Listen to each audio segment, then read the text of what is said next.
Good day, everybody. My name is Len Monheit. I'm the CEO of Industry Transparency Center, ITC, and my guest today is Loren Israelsen, who's the president of UNPA, the United Natural Products Alliance.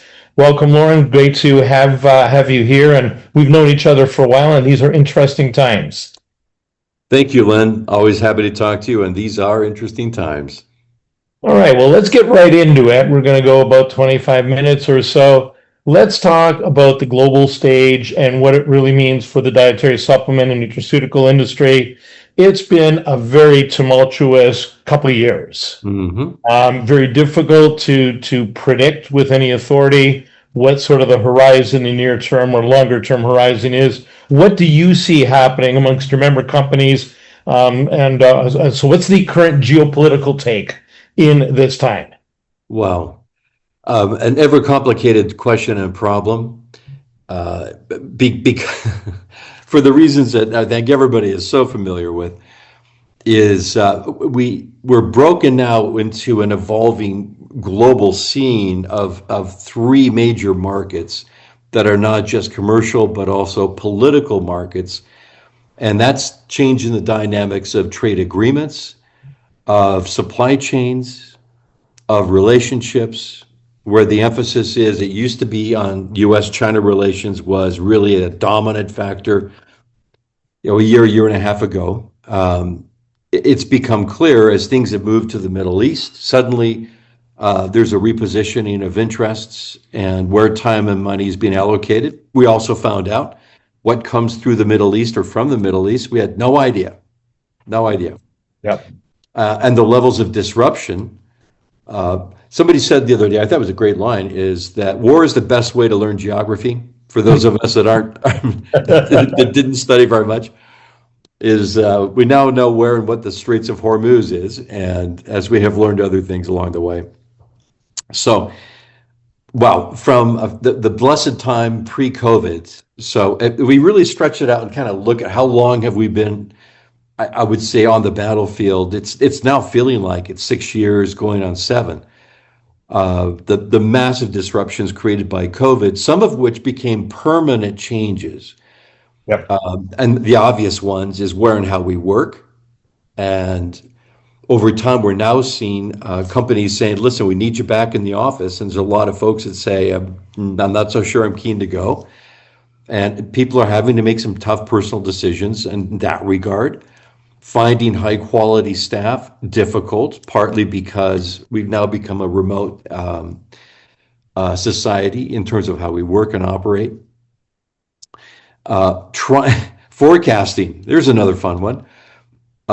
Just trying to forecast supply chain and what your requirements are going to be is now a fool's errand. I hate to say it that way, but it is incredibly difficult to do. China being the dominant supplier has led to several things. One is an awareness of just how much comes from China that we didn't fully understand before. And it's not just the ingredient that we get, it's the precursor materials that are required to make the finished product. It is the premix blends on the other end. And so as we've really begun to understand how not just the dietary supplement nutrition industry operate, but how the human food chains operates, and equally, if not as important, is the animal feed part of it, because our supply chains for these nutrients are all bound together under this one massive industry. And we've been working a great deal with some of our allied industries in the food, the feed, infant formula industries, realizing in order for us to really understand how to think about the future and forecast and build, is we have to be talking to other industries so we can get a fuller picture of what is the global supply amount available, who's making it, where is it coming from, and more importantly, who controls it? Is it a government? Is it a private company? Where are they located? I'll tell you what, the questions never end. Just jumping around a little bit, made in USA. That has become increasingly important. Surveys are telling us consumers prefer to buy made in USA. They have for a long time, but the preference has become stronger. As companies try and meet that consumer interest, then you find out how difficult it is and just what does that mean to be made in USA. And a plaintiff's bar has bloomed very nicely that goes after companies that make Musa claims and they can't back it up. So that you've touched on so many different aspects, and I'm going to dial in. I mean, obviously, we're transparency, so we've got opacity in so much of the supply chain that has now been heightened by this awareness of sort of these ecosystems that are codependent or interdependent, and you can't find out who the ownership structure, let alone who the principals are in some of these raw materials that, as you say, are so essential for agri-food. We've been sort of advocating for increased transparency. It doesn't exist. So is there, I mean, obviously the trades are working on this. Is there government receptivity to getting a better understanding of how these things do in fact operate? I mean, you've got essential ingredients that are security driven. So presumably there'll be receptivity on the part of the government to really try to investigate these things.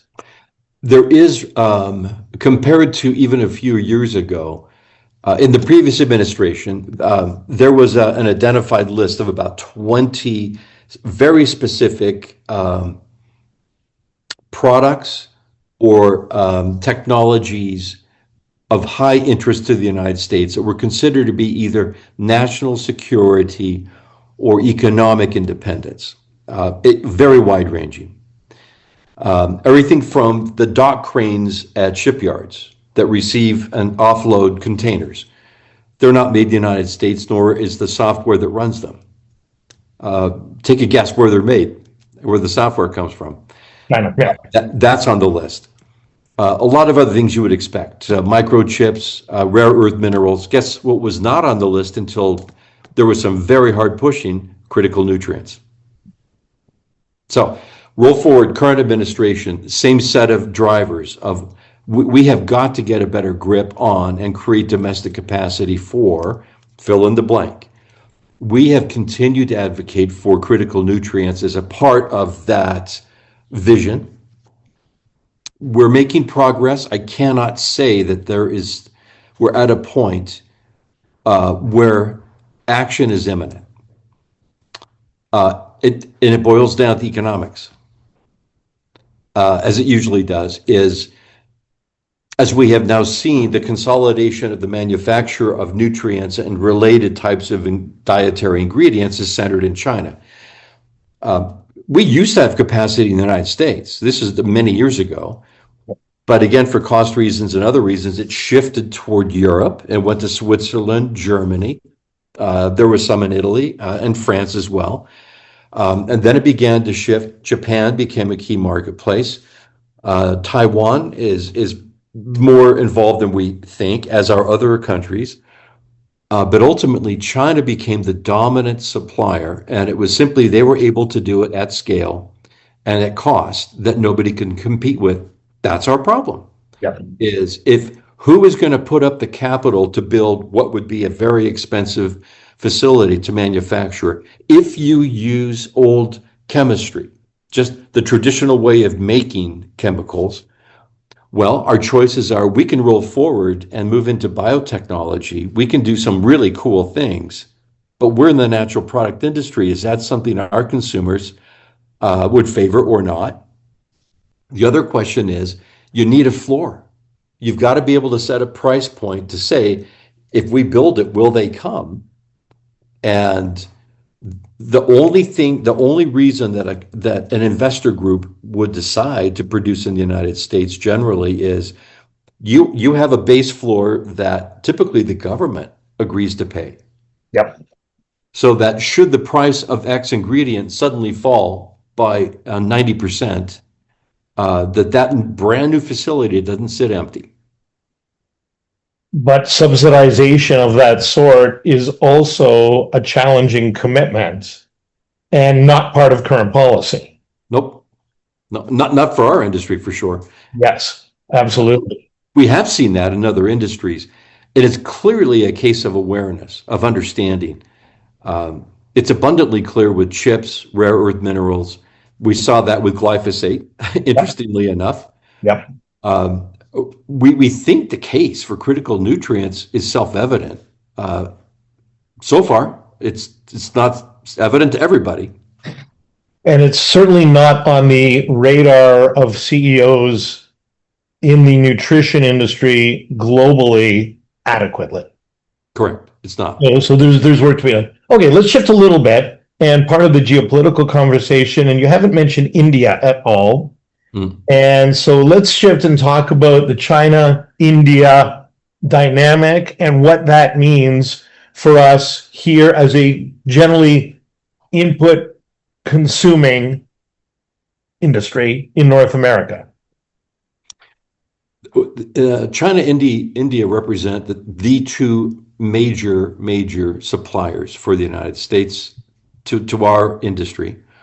However, they are very different economic models.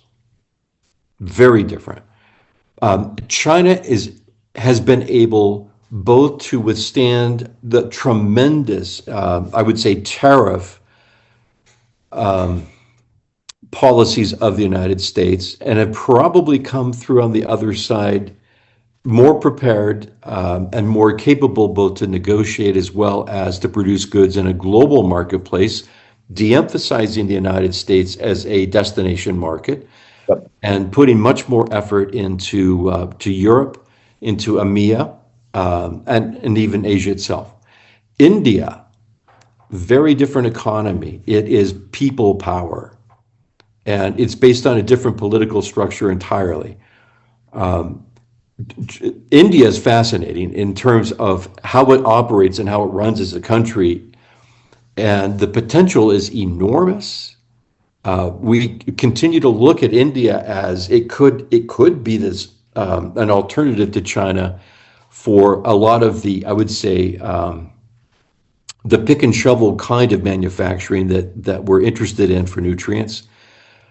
What they really are great at is agriculture and in producing plants and botanicals. We've recently had an interesting rupture when it comes to ashwagandha. There's been a lot of confusion about what is going on.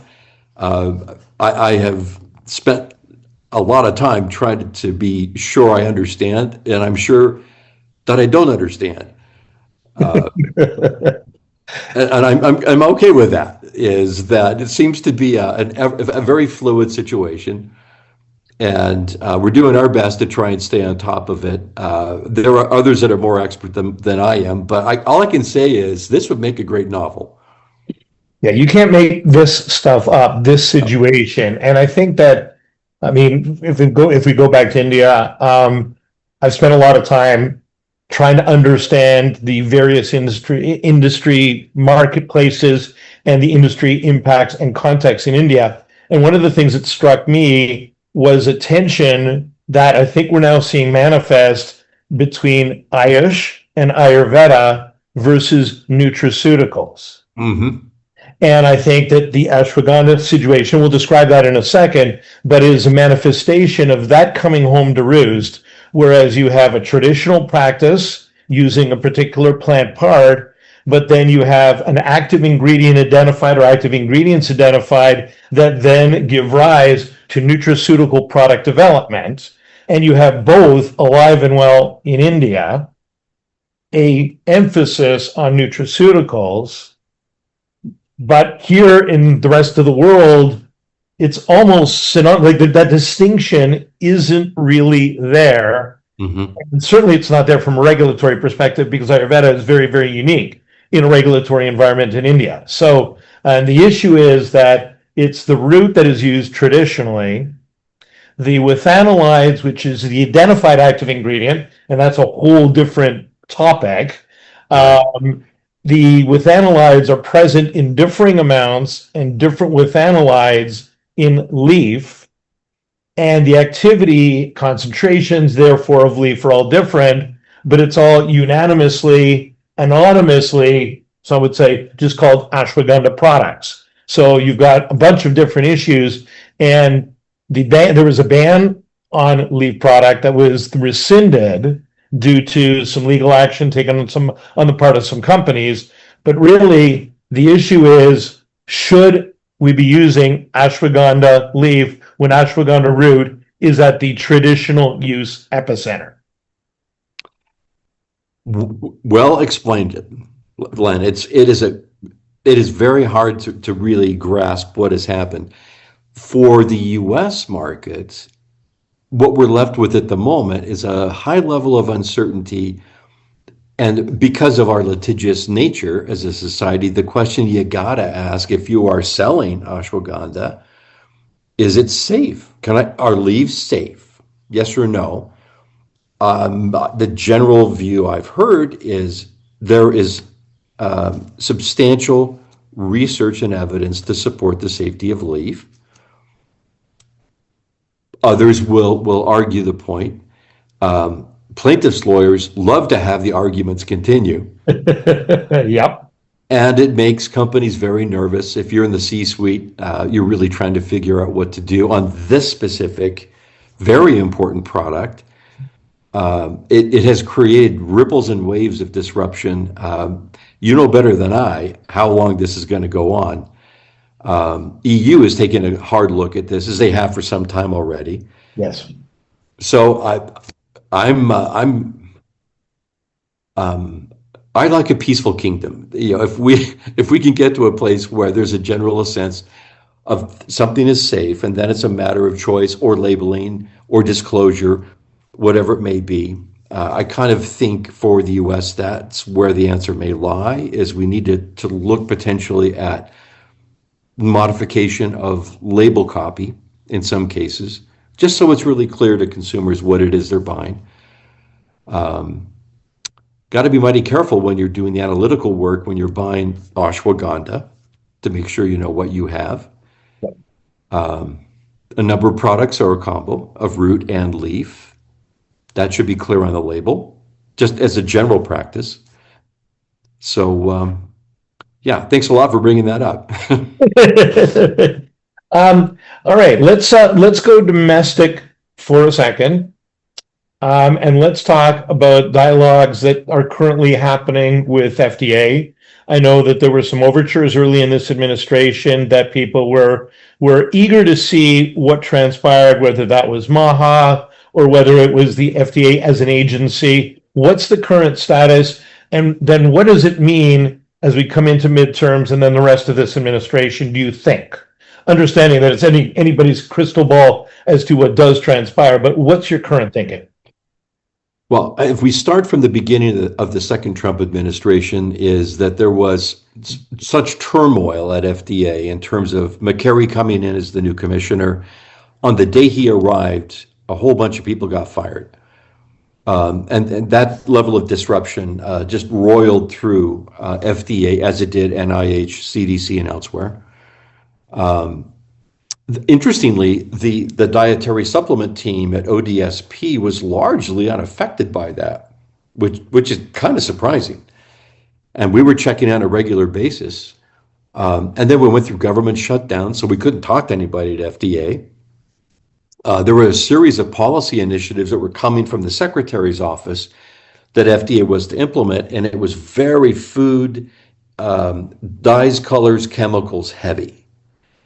And when Kyle Diamantis arrived as the Associate Commissioner for Foods in February of 2025, he came as a political appointee. That is not the usual route to bring in a new Associate Commissioner. It's an administrative decision. And the previous Associate Commissioner of Foods came from the EPA. That was an internal admin.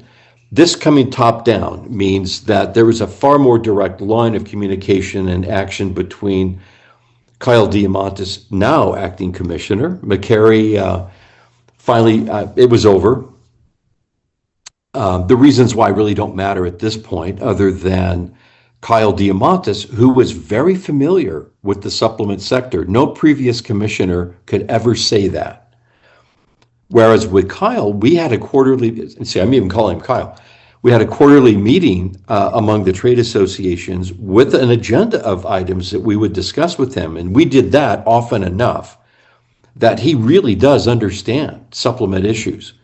Then we have the March 27 public meeting, which I love to talk, thinking about dietary supplements.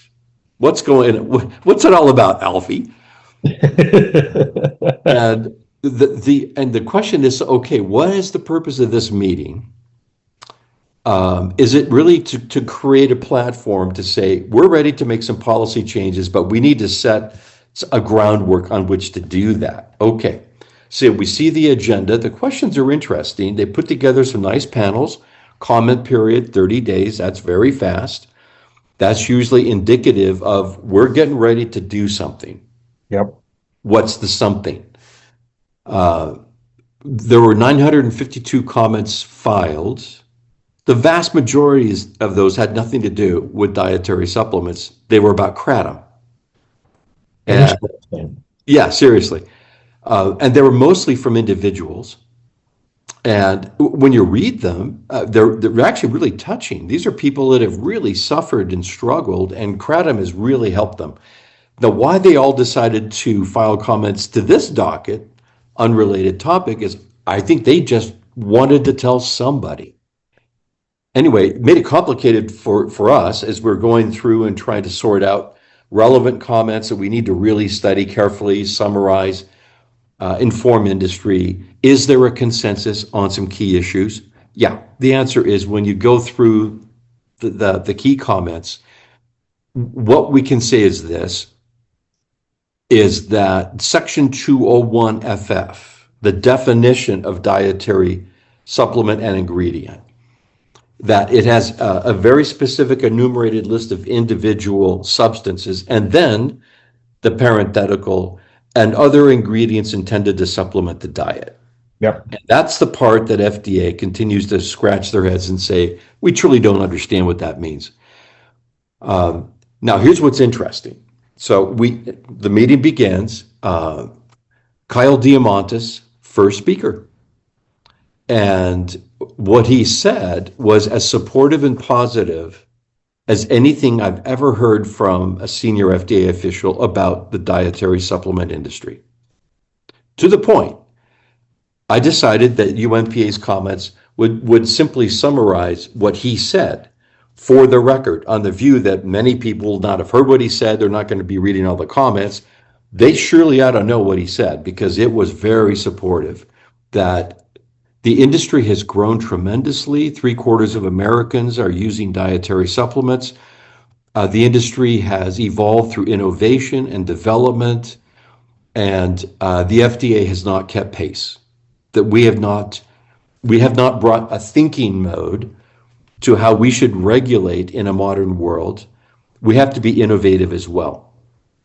We need to make some changes in how we think about certain things. I thought it was really clear that when you look at the definition section, which is of great interest to a number of parts of our industry, they would like to see their category substance enumerated. Yes. Okay. That requires an act of Congress. The chances of that happening at the moment are zero. Well, it's also a can of worms, because I know you had said that there'd be 8 words that could be added to DSHEA that would undo the gains of DSHEA. So it's a risky proposition, Very. even if there were an administrative environment that would happen. That's right. We have always urged industry not to open up DSHEA.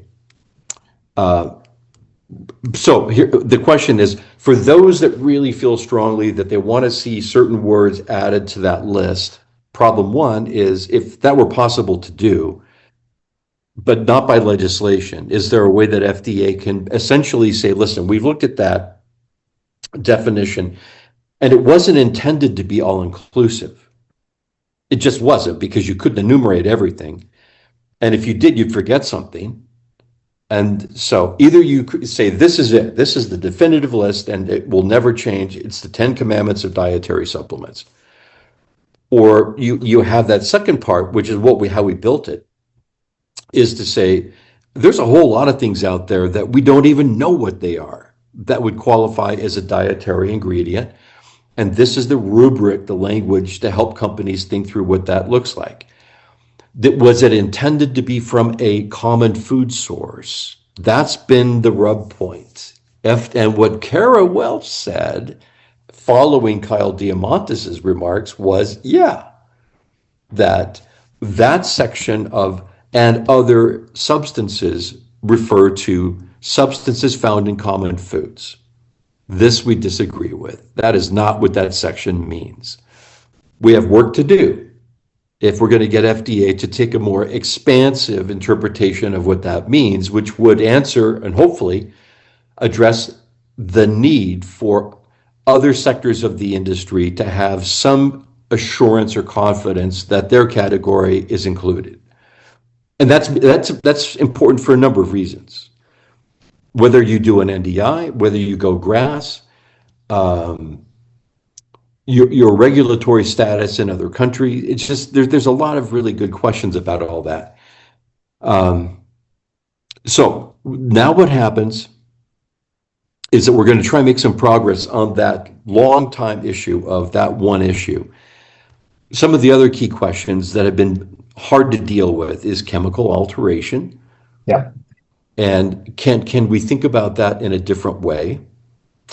And also just some refinements of thinking. Probiotics is a good example. There was a lot of discussion about species versus strain. Yep. So we're now getting into some really these important technical issues that FDA can handle at its administrative level within the Office of Dietary Supplement Programs. Now, on a bigger level, there's a lot of interest in things like HSAs for dietary supplements. Yes. Big deal. And there are several bills now in Congress, more coming, that have different proposals of how to expand HSA access. And it's not just to add, let's say a Fitbit watch or something like that. It's dietary supplements, other sorts of fitness equipment, for example, that industry is very interested in having consumers be able to acquire fitness equipment with HSA money. And I'll pause to say this has become even more important because of the inflationary trends we're dealing with because of supply chain issues and generalized inflation caused by tariffs and lots of other things. Is our products are getting to a price point now. There's a lot of concern about pricing people out of the market, which forces them to trade down brands, to trade down retail outlets they buy from. Are they buying a product of lesser quality? And how does that possibly serve? So HSAs make a whole ton of sense for a lot of reasons, but it's just not what kinds of things can you use them for, it's who can use them. Yep. People may not be aware. Once you go on to Medicare, you lose access to an HSA card, even if you're still working. I was not. That's me. Yeah. Okay. Here, I present myself as Exhibit A. Is why should I not be able to use an HSA card? Yeah, the same parameters apply, even more. Yeah. Right. And there are many other groups of people that are likewise disadvantaged in that way. Bottom line, great idea. That's something the industry should get entirely behind. Yep. And get consumers to be talking to members of Congress. It's a real stretch, but it is possible we could move that specifically in legislation this year. Like I say, that would take a Herculean effort on the part of industry to motivate enough members of Congress, particularly given the chaotic dynamics that we're going to see in this midterm election. Yep. But if it could be a bipartisan victory, then everybody can claim victory, and everybody needs a victory. Yeah, well, everybody could use a victory right now. Yeah. As I think you know, we at ITC do consumer research, and one of the measures we have is about essentiality of various categories of health products. We're going to be launching our 2026 supplement report, the surveying, the polling soon, so I don't have 26 data yet, but it's going to be interesting because traditionally supplements and healthier foods and beverages over-index for being essential over many of the other health solutions. They rank ahead of OTCs. That's interesting. as it turns out, in the United States specifically. It'll be Mm. interesting to see whether that still maintains. I mean, I know in 2008, the industry only grew at 3.6%, as well CPG categories were actually falling. So our essentiality, especially when everything else is on the rise and out of control, people do want self-control over health issues, and our industry provides that. So generally and traditionally, we've been good. It'll be interesting because we've never had this level of disruption. Correct. It will be fascinating. So when is this report coming out, Len? This will be we'll probably have it by August, I think. Super. Okay. That's going to be such important information just to help us understand the mind of the consumer at a time when people are having to make hard choices. If you're working with a certain budget range, I know what I spend on supplements for our household. It's a lot. It's a lot. But I feel the same as you've described, is they're essential. That if so the vitamin robbery took place tonight, and our supplements are all gone. It'd be a bad morning trying to figure out, all right, we got to go and replace all these things. They're really important for us. Yeah, well, this time has gone really quick. There's two topics I want to sort of finish us up with. I think no conversation that's going to be topical for any length of time can ignore AI. So I want to touch on AI, and then what's UNPA's priorities for the next 18 months that we haven't already addressed? Let's talk about AI. I, like others, are fascinated by what is happening. First, by the speed at which things are happening. Second, by the unnerving reports of how quickly LLMs and AI platforms are evolving, and whether this is independent of the algorithm creators themselves. If you read science fiction, We're living it. we're living it, and that's a pretty clear. They said this is what's going to happen. I'd invite anyone who has not recently seen the movie 2001: A Space Odyssey to go have a review of that. Yeah, that becomes yep. I mean, it's perfect. It's the language of HAL, the supercomputer. Basically, he tells the astronauts, "I can't let you guys run the mission. You're going to ruin it." So he's a murderous bugger. So he kills one, tries to kill the other one. Anyway, it's fascinating. So it's evolving faster than we can understand. It's far deeper embedded in our daily life than we realize. Yes. In our work lives, there's a lot of consternation about whole categories of professions. Law is one where so much, if you just think about these areas where the kind of work required is both precise and technical evaluation of facts. Guess what AI does so very, very well? Yes. Is a live legal intern. What is the purpose of such a creature? I mean, what are they going to do? Yep. And it's voluminous, which means it's ripe for disruption. Correct. And within our own industry, a number of colleagues in regulatory, it's the same thing is happening. Yep. And all forms of writing and even creative development of all sorts. I think we're going to see, whether companies want to do it or not, is the adoption of AI at a speed faster than they're comfortable with, because that's how they sense the market is moving. And to fall behind the market is to really put yourself at jeopardy. I think is how it's seen by a lot of C-suites, is we have no choice but to embrace, buckle up, hope this thing doesn't go badly wrong. On a different level, just how will this affect us as society and people is probably an equally, if not more important question.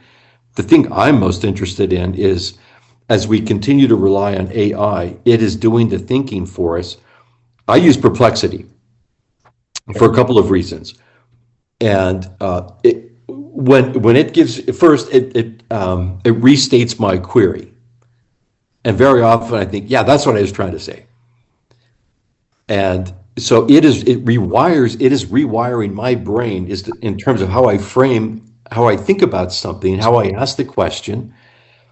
And students are obviously learned this very early on. And there was a wonderful article by a professor at MIT regarding students that were sending in, these are essays they had to write. He said every single one of them was AI written, every single one at MIT. Well, no surprise, it was MIT, of course they would.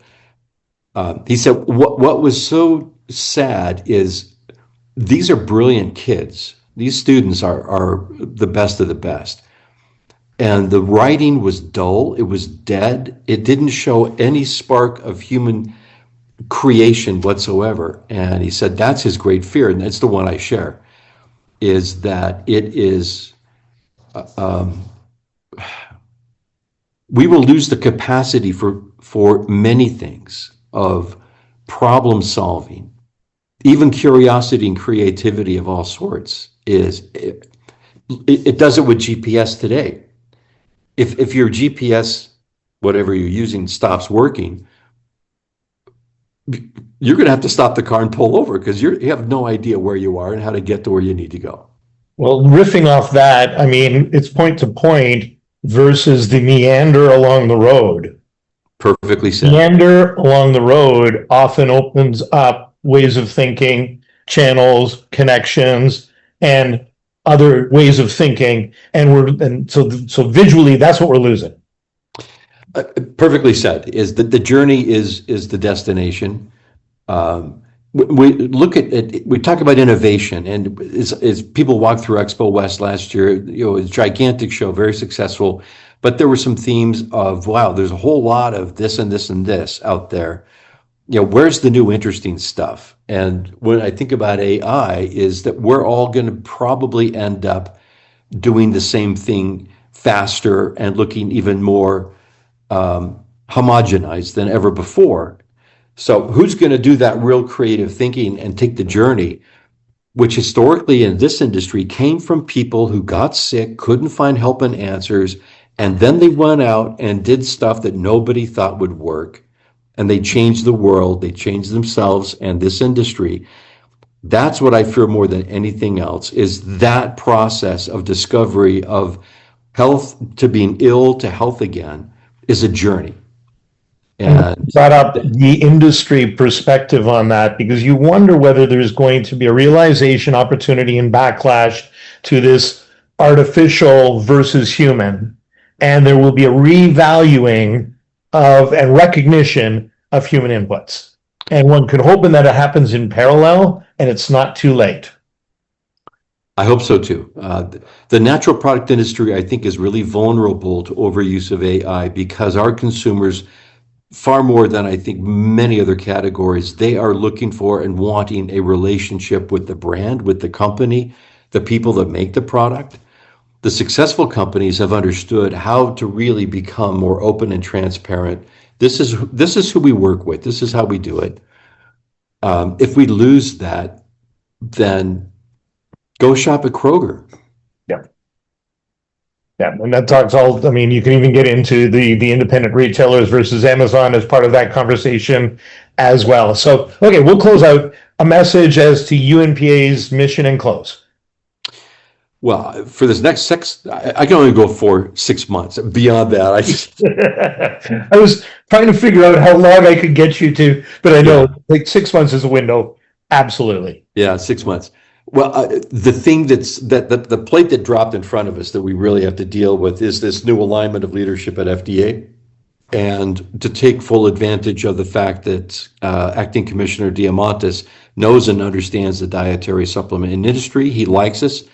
The Secretary is a big fan of supplements. We have an alignment that we will probably not see again in our lifetime, would be my guess. And the things that we talked about, both in Congress and administratively within FDA, some of these things are achievable. And that's where we need to really zero in is the follow-on to the March 27 meeting critical and make some serious progress. I think Commissioner Diamantis will be there longer than people suspect. That when you consider that the chair of the Senate committee that would be the committee to receive a FDA commissioner nominee was just defeated in his primary election because the president opposed him. Can you see the White House putting somebody in front of that chairman? Yeah, that makes sense. That's not going to happen. Yes. Yeah, it's not likely to happen. Yeah. Moreover, I think Commissioner Diamantis has proven that he, so far, is very capable to run the agency efficiently, but he also brings that vertical alignment that has been absent in previous administrations. Whether you agree that that's the way it should be done or not, this is how it's aligned. So in terms of how do we get things done, is the commissioner is going to have to talk to the secretary that will talk to the White House before anything happens. And so certainly up to the HHS level is that we know we have a strong case to make. We have the right contacts, which we have never really had before. So that's a 6-month work plan, is to get that kind of thing done. We are separately working on, and have been for a number of years, improvements to supply chain technologies, and you'll be hearing more about that later in the year.